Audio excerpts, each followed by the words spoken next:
हम सदलपुर आए हैं और अरुण सिंह विद्यालय के प्रबंधक जी से आज बात करते हैं कि भैया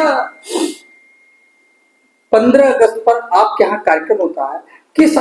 हद तक कार्यक्रम और किस उद्देश्य से और किस तरह का कार्यक्रम करते हैं, इस पर क्या कहना है?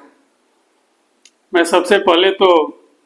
स्वतंत्रता दिवस की शुभ पवित्र वेला में अपने देशवासियों को बधाई देता हूं हृदय से और उन सभी शहीदों को श्रद्धांजलि अर्पित करता हूं जिनके बलिदान से हिंदुस्तान आज आजाद हुआ है। मैं कॉलेज में नई पीढ़ी को गढ़ने का काम हो रहा है और इस गढ़ने में हम ये ध्यान रख रहे हैं कि ये संस्था बहुत ही आंतरिक अंचल में भौगोलिक तौर पर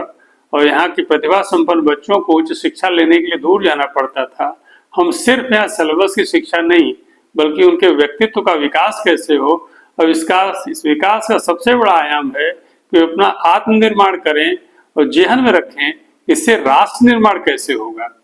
अब प्रश्न उठता है कि राष्ट्र निर्माण क्या बाकी है? जी,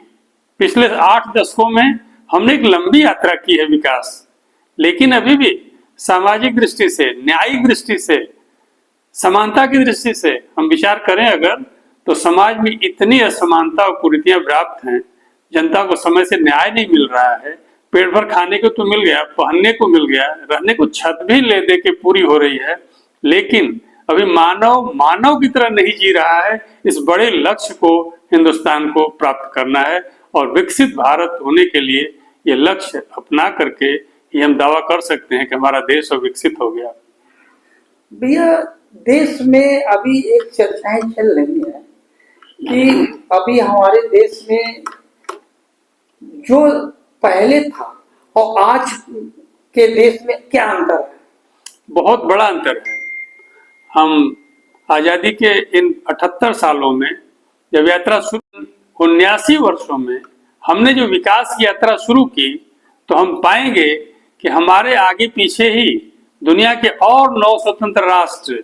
विकास की लंबी ऊंचाइयों को तय करके आज वो विकसित राष्ट्र हो गए और हम